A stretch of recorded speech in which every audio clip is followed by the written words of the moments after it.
Shalom, jumpa kembali dalam acara Gemar malam hari ini. Mari jemaat, semua kita akan ikuti acara Gemar Rohani. Dan sebelumnya itu mari kita satu di dalam doa. Segala puji dan syukur kami persembahkan kepadamu Tuhan. Malam hari ini kami akan mengikuti acara Gemar Rohani. Jemaat semua yang ada di rumah-rumah tangga umatmu pasti semua akan diberkati oleh Tuhan. Lawatan Tuhan malam hari ini terjadi bagi seluruh jemaat GBI Efrata Luwu. Di dalam nama Yesus kami mulaikan acara ini. Haleluya. Amin. Amin. Puji Tuhan. Kita akan nyanyi satu pujian. Dan terima kasih Tuhan. Biar kiranya pujian ini dapat Haleluya, membimbing haleluya. kita. Karena Tuhan menyertai di dalam setiap perjalanan hidup kita. Haleluya, haleluya. Terpujilah nama Tuhan. Mari jemaat kita menyanyi pujian ini. Amin. Bimbinglah daku, ya Yesus, di sepanjang jalan hidupku. Amin. Firman-Mu bagaikan suluh, agar ku tak sesat di jalan. Tanpa Yesus di sisiku, tanpa Yesus membimbingku, tanpa Yesus menopangku, ku kan jatuh. Dengan Yesus di sisiku, dengan Yesus membimbingku, dengan Yesus menopangku, ku tak jatuh. Tanpa Yesus di sisiku, tanpa Yesus membimbingku, tanpa Yesus menopangku, ku kan jatuh. Dengan Yesus di sisiku, dengan Yesus membimbingku, dengan Yesus menopangku, ku tak jatuh. Amin. Haleluya. Mari jemaat kita menyembah Tuhan. Kita memuji Tuhan, agungkan nama Tuhan. Dia adalah Tuhan yang menjadi penolong satu-satunya dalam hidup kita. Terima kasih Tuhan buat kasih setiamu. Terpujilah namamu Tuhan. Terima kasih buat anugerah-Mu yang limpah bagi kami. Terima kasih Engkau Allah yang luar biasa. Engkau Allah yang ajaib, ajaib. Kau Allah kami yang dahsyat.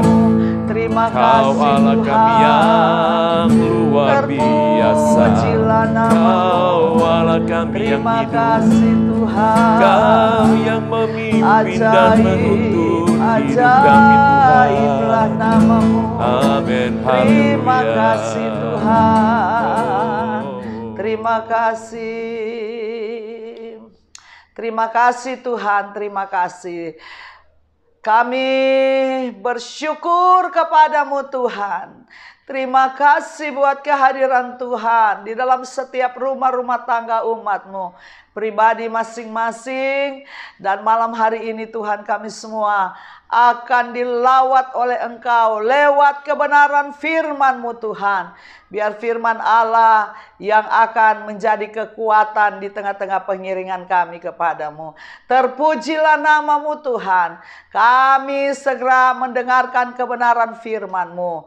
Hanya di dalam nama Tuhan Yesus Kristus menjadi Tuhan dan Juru Selamat kami.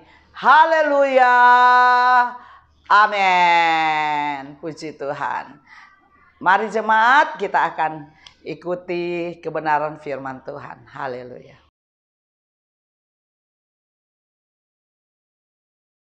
Shalom. Kembali berjumpa dalam acara yang kita nantikan di setiap minggunya, tepatnya hari Kamis. Itulah Gemar, puji Tuhan. Kembali saya yakinkan semua jemaat GBI Efrata Luwuk yang selalu mengikuti acara Gemar pasti diberkati oleh Tuhan. Dengan tidak berlambat-lambat, baik, kita akan melihat saja apa yang akan Tuhan sampaikan kepada kita lewat renungan firman Tuhan di acara Gemar ini. Puji Tuhan, malam hari ini atau katakan dalam episode ini saya akan menyampaikan atau Dedi akan menyampaikan satu materi yang berbicara tentang keluarga. Nah, untuk itu saya akan membacakan ayat firman Tuhan terdapat di dalam Pengkhotbah pasal yang keempat ayat 9 sampai 12. Demikian firman Tuhan, berdua lebih baik daripada seorang diri, karena mereka menerima upah yang baik dalam jerih payah mereka. Karena kalau mereka jatuh, yang seorang mengangkat temannya, tetapi wahai orang yang jatuh, yang tidak mempunyai orang lain untuk mengangkatnya. Juga kalau orang tidur berdua, mereka menjadi panas, tetapi bagaimana seorang saja dapat menjadi panas? Dan bila mana seorang dapat dialahkan, dua orang akan dapat bertahan. Tali 3 lembar tak mudah diputuskan. Walaupun tidak secara eksplisit ayat ini menunjuk kepada keluarga, tapi saya yakin, saya percaya ayat ini mengarah kepada kehidupan suami istri. Di dalam ayat yang ke-8, tadi kita mulai ayat 9. Ayat 8 mengatakan begini, ada seorang sendirian, ia tidak mempunyai anak laki-laki. Berarti katakan saja saya maknai dia tidak berkeluarga. Atau saudara laki-laki, maksudnya dia tidak punya saudara laki-laki. Nah, kalau dia hidup dalam satu keluarga, dia sebatang kara. Dan tidak henti-hentinya ia berlelah-lelah. Matanya pun tidak puas dengan kekayaan. Untuk siapa aku berlelah-lelah dan menolak kesenangan? Ini pun kesia-siaan dan hal yang menyusahkan. Puji Tuhan. Jadi tidak terlalu berpanjang lebar menjelaskan di situ, tetapi intinya saya katakan ayat ini menunjuk kepada kehidupan sebagai suami istri atau keluarga. Nah, firman Tuhan ini senada dengan apa yang Tuhan firmankan atau sampaikan kepada Adam ketika berada di Taman Eden. Ya, Tuhan berkata dalam Kejadian pasal 2 ayat 18, tidak baik kalau manusia itu seorang diri saja. Aku akan menjadikan penolong baginya yang sepadan dengan dia. Jadi kalau tadi di atas dalam Pengkhotbah mengatakan tidak baik kalau seorang diri berdua lebih baik. Nah, di dalam kitab Kejadian Tuhan menggunakan kalimat tidak baik kalau manusia itu seorang diri. Bertolak dari apa yang sudah disampaikan oleh Tuhan kepada Adam ketika itu, maka tentunya kita sepakat bahwa Tuhanlah perancang bahkan pencipta hidup nikah, atau katakan saja terbentuknya keluarga Adam dan Hawa itu merupakan inisiatif murni yang datang daripada Tuhan. Puji Tuhan. Nah, saya tidak akan memperlebar khotbah ini masuk kepada areal apa sesungguhnya yang menjadi tujuan Allah menciptakan keluarga, ya, sebagai pasangan suami istri. Saya tidak akan masuk ke sana karena menyingkat waktu, tetapi saya lebih kepada bagaimana suami istri bisa hidup berdampingan dengan kebahagiaan dan keharmonisan. Saya akan masuk ke situ saja tanpa memperlebar seperti yang sudah saya katakan tadi. Nah, ada orang yang berkata demikian, untuk menikah itu sesuatu yang mudah. Atau katakan untuk masuk menjadi satu keluarga, itu sesuatu yang mudah. Ada uang, saling mencintai, jadi. Terserah, tinggal mau bikin yang mewah, ataukah secara sederhana. Nah, saudara, tetapi yang sulit di sini adalah bagaimana melangsungkan kehidupan nikah itu. Atau katakan saja, bagaimana mempertahankan keutuhan hidup sebagai suami istri. Ya, hal ini bisa kita gambarkan. Kalau tadi saya katakan ada orang berkata untuk menjadi satu keluarga, masuk dalam sebuah pernikahan mudah dan sebagainya, itu bisa kita gambarkan dengan seorang, katakan saja, olahragawan. Ya, anggap saja bulu tangkis. Seperti barusan ini ada event Olimpiade di Jepang, ya, bulu tangkis, katakan saja begitu. Dikatakan begini, untuk menjadi seorang juara, meraih kejuaraan, ya, meraih juara maksud saya, mendapatkan piala, itu sesuatu yang mudah. Tetapi yang sulit adalah mempertahankan apa yang sudah dia raih. Jadi piala yang sudah di tangan itu yang paling sulit. Atau katakan saja, untuk meraihnya sangat mudah, mempertahankannya yang sangat sulit.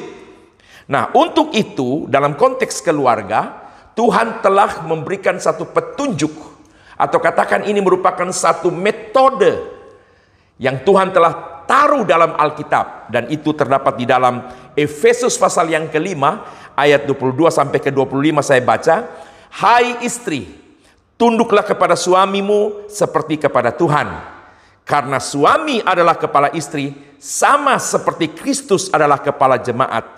Dialah yang menyelamatkan tubuh. Karena itu, sebagaimana jemaat tunduk kepada Kristus, demikian jugalah istri kepada suami dalam segala sesuatu. Baru bagian akhir.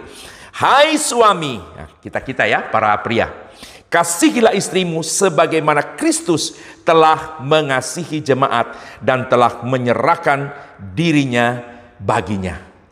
Itulah dua hukum yang telah ditetapkan Tuhan di dalam firman-Nya, yang secara khusus diperuntukkan buat suami istri. Jadi ini bukan hanya untuk suami, bukan hanya istri, tapi untuk kedua mereka, suami istri.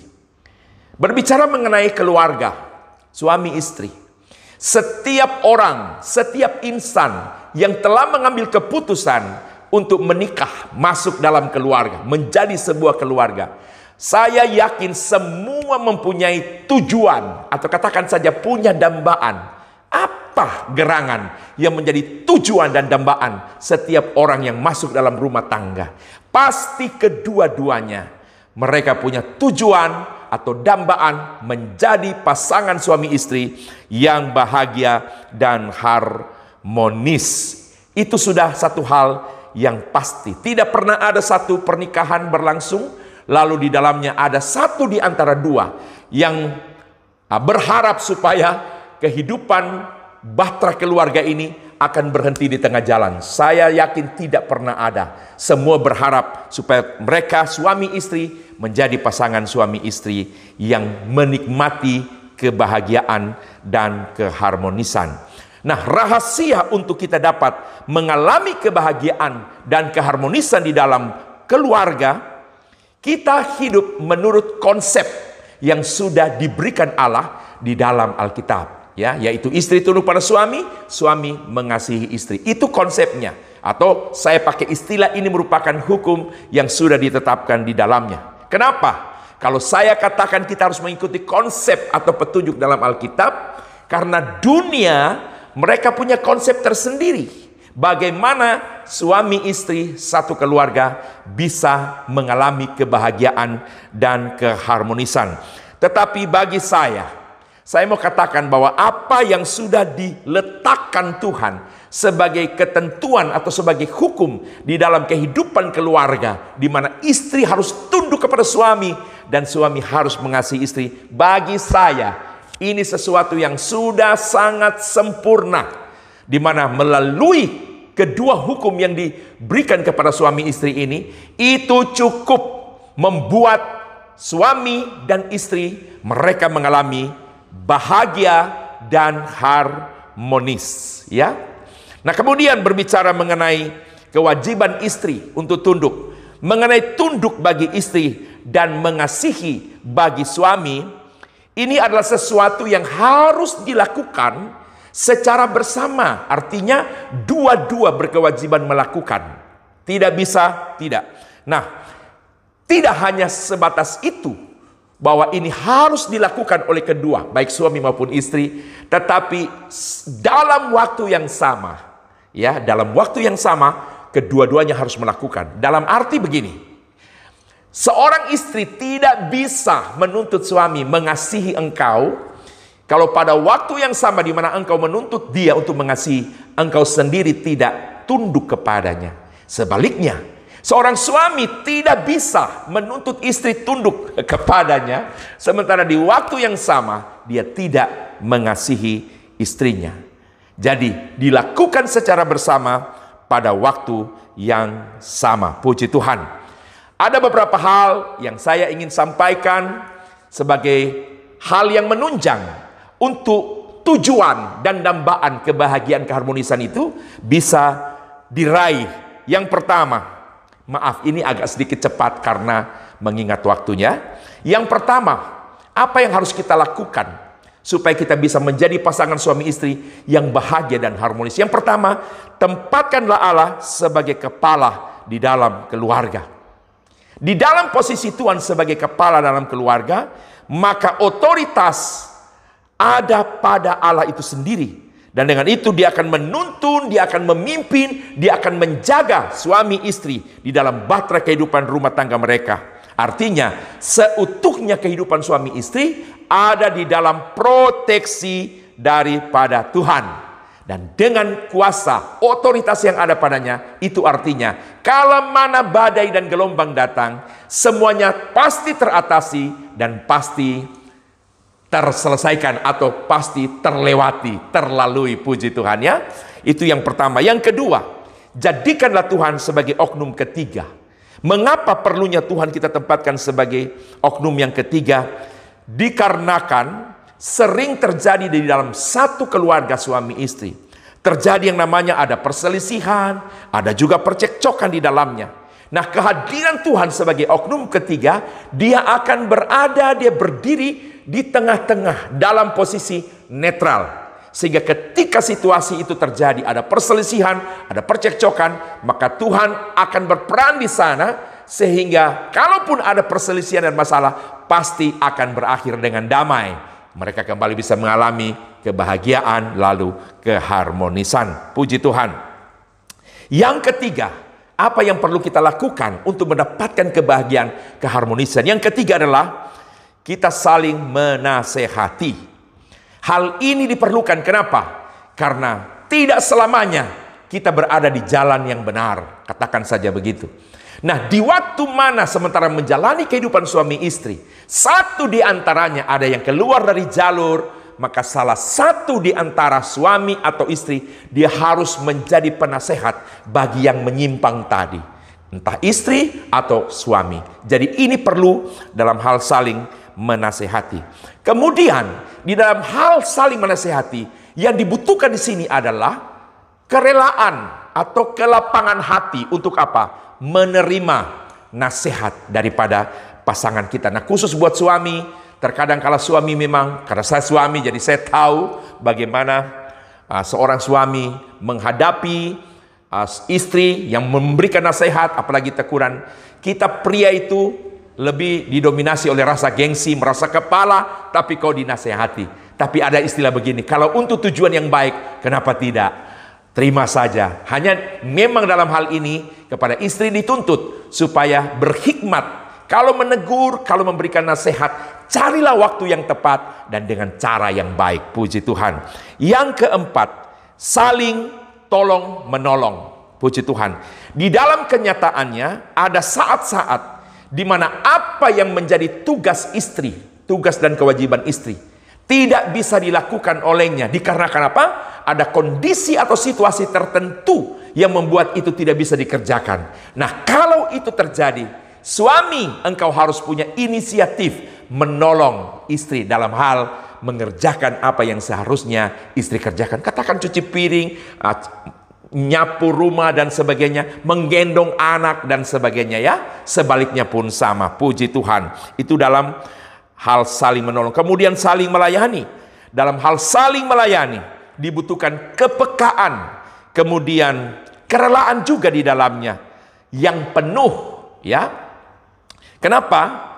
Karena ini mencakup pelayanan yang bersifat umum. Ya, seorang istri kepada suami, suami kepada istri juga mencakup pelayanan secara khusus atau secara pribadi dalam konteks suami istri. Saya tidak mau vulgar di sini, tetapi ini harus diperhatikan sebab ada orang-orang tertentu yang menyepelekan, yang mengesampingkan kewajiban-kewajiban istri kepada suami, demikian suami kepada istri. Padahal dalam realita bahwa itu sesuatu yang sangat penting untuk memupuk dan mempertahankan keutuhan suami dan istri. Puji Tuhan. Itulah beberapa hal yang dapat saya sampaikan kepada saudara. Saya akan akhiri dengan satu tips dari kata menikah itu ya. Nah, menikah, huruf M, mengasihi dan menghormati, harus dilakukan oleh suami dan istri secara bersama pada waktu yang sama. Yang kedua, emosi dan egois harus dibuang jauh-jauh. Alkitab juga berkata jauhkan jangan marah dan sebagainya itu masuk pada emosi. Kemudian egois itu maunya diri sendiri. Alkitab juga mengatakan jangan seorang hanya pikir diri sendiri, tapi pikirlah kepentingan orang lain juga. Jadi emosi egois buang jauh-jauh. Yang ketiga, menikah, nama harus dijaga. Jadi sudah M-E-N, nama harus dijaga. Sebusuk-busuknya seburuk-buruknya pasangan Anda. Kok sebusuk-busuknya? Seburuk-buruknya karakter pasangan Anda. Ingat, dia adalah orang yang Tuhan telah berikan kepada saudara. Satu hari engkau menceritakan keburukannya, tiba-tiba istri dijamah Tuhan berubah. Terlanjur kita sudah ngomong kepada orang dan orang mencap istri saudara jahat. Atau sebaliknya, istri menceritakan suaminya, tiba-tiba pemulihan terjadi. Saat saudara berjalan bergandengan tangan, orang bilang, dia bilang sama kita, DP istri jahat. Itu cuma sandiwara semua. Jadi jaga nama harus dijaga. Kemudian ingatan masa lalu buang jauh-jauh. Ada pasangan suami istri yang menceritakan masa lalu, no problem, tidak apa-apa. Suami bilang saya dulu begini, istri nggak apa-apa. Istri bilang saya dulu begini, suami nggak apa-apa. Tapi ada suami istri, ada suami yang tidak mau pasangannya menceritakan masa lalu. Jadi ingatan masa lalu buang saja jauh-jauh, tidak ada pentingnya itu. Kemudian keuangan harus diatur secara bersama, ya, dan ini milik bersama. Jangan pernikahan hanya membuat tubuh menjadi satu, dompet dua, isinya juga dua. Tidak. Jangan pakai istilah, mama, mana uang yang mama pinjam sama papa? Atau papa berkata, mama, mana yang uang mama pinjam sama papa? Atau kebalikannya seperti itu. Tidak ada cerita begitu dalam rumah tangga. Uang suami adalah uang istri adalah uang suami. Ampunilah pasangan Anda bila dia bersalah. Siapa manusia yang bisa mempertahankan hidup selalu benar? Pasti ada saja salah dalam konteks suami istri. Nah, ketika mana dia salah, berilah ampun kepadanya. Karena mungkin hari ini dia yang salah, tapi di waktu kemudian kita yang salah. Nah, kalau kita ampuni di hari ini, di hari berikut dia akan mengampuni kita. Terakhir, Herman adalah suami yang baik. Haleluya. Herman suami yang baik. Maksudnya hiduplah bijaksana. Nah, terjemahkan sendiri bijaksana itu seperti apa. Jadi intinya, itulah yang harus kita lakukan.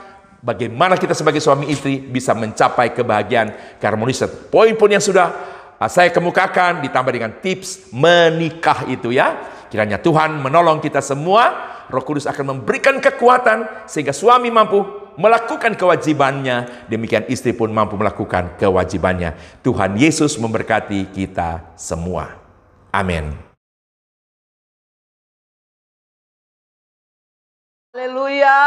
Puji Tuhan, kita sudah dengar kebenaran firman Tuhan malam hari ini. Nah, Bapak Ibu Saudara sekalian, sebelum kita akan mengakhiri ibadah Gemar Rohani malam hari ini, kita akan melihat kedua cucu kami akan mempersembahkan pujian kepada Tuhan. Gloria dan Sharon Palese akan memuji Tuhan. Mari kita sama-sama ikuti.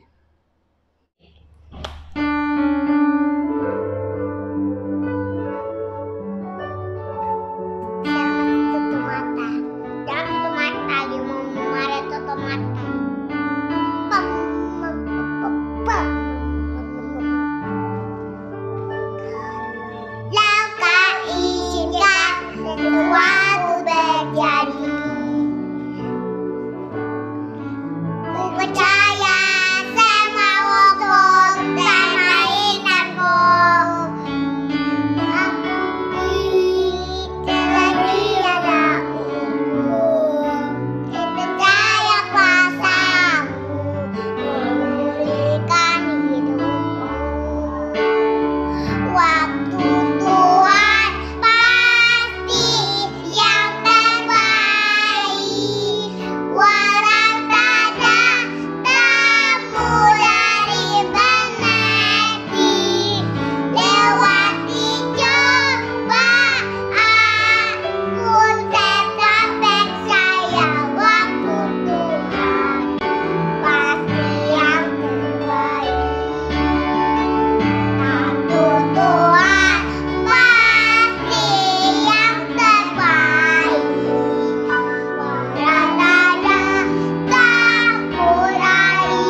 Haleluya, haleluya, puji Tuhan.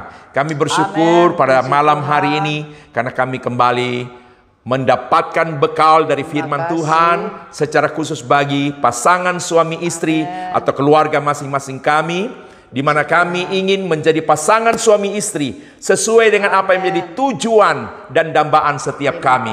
Masuk dalam satu keluarga, menjadi pasangan suami istri yang mengalami kebahagiaan dan keharmonisan. Kami menyadari bahwa kami penuh dengan keterbatasan. Kami tidak mampu dan kami tidak sanggup untuk melakukan apa yang menjadi kewajiban masing-masing kami, baik suami maupun istri. Tapi kami tahu ada Roh Kudus yang memampukan kami untuk dapat mengerjakannya.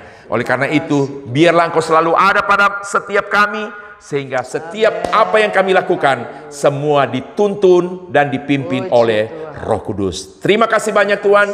Meteraikanlah firman Tuhan pada malam hari ini di dalam hati setiap kami semua yang mendengarnya. Di dalam satu nama Tuhan Yesus Kristus kami sudah berdoa, mengucap syukur. Haleluya. Amin. Puji Tuhan, sampai kita jumpa acara Gemar pada minggu depan. Tuhan Yesus memberkati semua jemaat GBI Efrata. Sampai kita jumpa. Selamat malam. Tuhan berkati.